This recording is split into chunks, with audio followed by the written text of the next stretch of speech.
Aujourd'hui, on va parcourir la rivière Bleue avec ses deux embranchements principaux, la petite rivière Bleue puis la rivière Bleue. Fait qu'on va commencer par ici.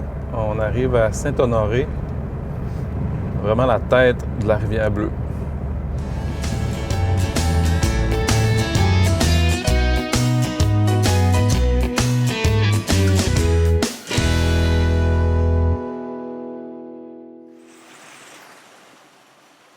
La rivière Bleue prend sa source dans les montagnes près de Saint-Honoré-Témiscouata.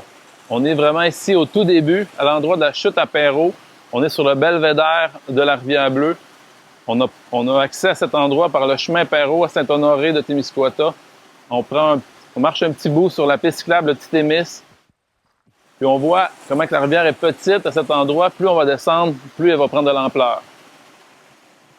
La petite rivière Bleue, un des deux embranchements principaux du bassin versant de la rivière Bleue, passe ici, sous le pont. On se trouve sur le rang 10 de Saint-Honoré-de-Témiscouata. On voit que la rivière est bien tranquille, mais plus elle va se diriger vers Saint-Elzéar, plus elle va s'agiter. On est aujourd'hui le 25 août. Depuis un mois, il y a eu très peu de précipitations. On voit que la rivière Bleue est vraiment très basse.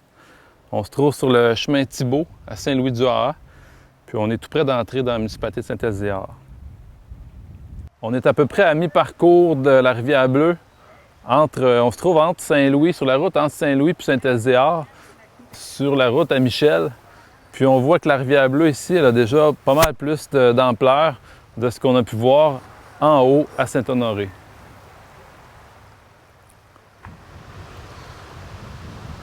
Je me trouve au bord de la petite rivière Bleue. Elle va rejoindre la rivière Bleue juste un petit peu plus loin en aval. Puis cette rivière-là a la particularité d'avoir une eau qui est très froide parce qu'elle traverse des formations de roches qu'on appelle des esquerres qui vont faire en sorte de filtrer l'eau et de la conserver froide. On se trouve sur le chemin entre Saint-Elzéar et Sully, tout près de la butte du bonhomme Blanchette. Comme plusieurs autres rivières au Québec, à la fin des années 60, la rivière Bleue, à partir d'ici, à peu près vis-à-vis de la rue des Peupliers, puis aller jusqu'au village de Rivière-Bleue, elle a été rectifiée, c'est-à-dire qu'on a pris une rivière qui faisait beaucoup de méandres, puis on en a fait une belle ligne droite avec, c'était fait avec des gros bulldozers de l'époque. On a retiré complètement la végétation. Ça a eu un effet catastrophique sur la faune. La truite a pris plusieurs années avant de reprendre sa place. Aujourd'hui, l'écosystème s'est replacé. Puis heureusement, des travaux comme il se faisait dans ces années-là, même financés par le gouvernement, ça ne se fait plus aujourd'hui.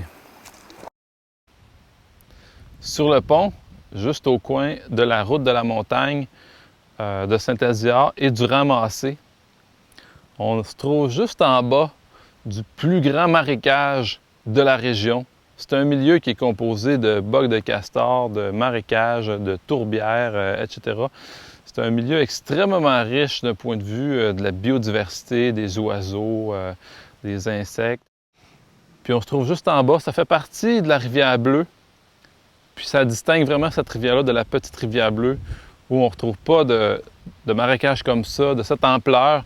Puis dans l'ensemble du bassin, on ne retrouve pas de grands lacs. C'est vraiment une rivière, c'est vraiment un bassin composé de petites rivières qui se rejoignent ensemble. On termine notre parcours ici, dans le village de Rivière-Bleue. On se trouve sous le pont de la 289 en fait. Ensuite, on peut ajouter que sur la rivière Bleue, on retrouve de la truite mouchetée passablement, puis à l'occasion, une ouananiche va remonter le courant à partir de la Saint-François, qui d'ailleurs est juste un petit peu plus bas ici. Les deux rivières se rencontrent juste après le village.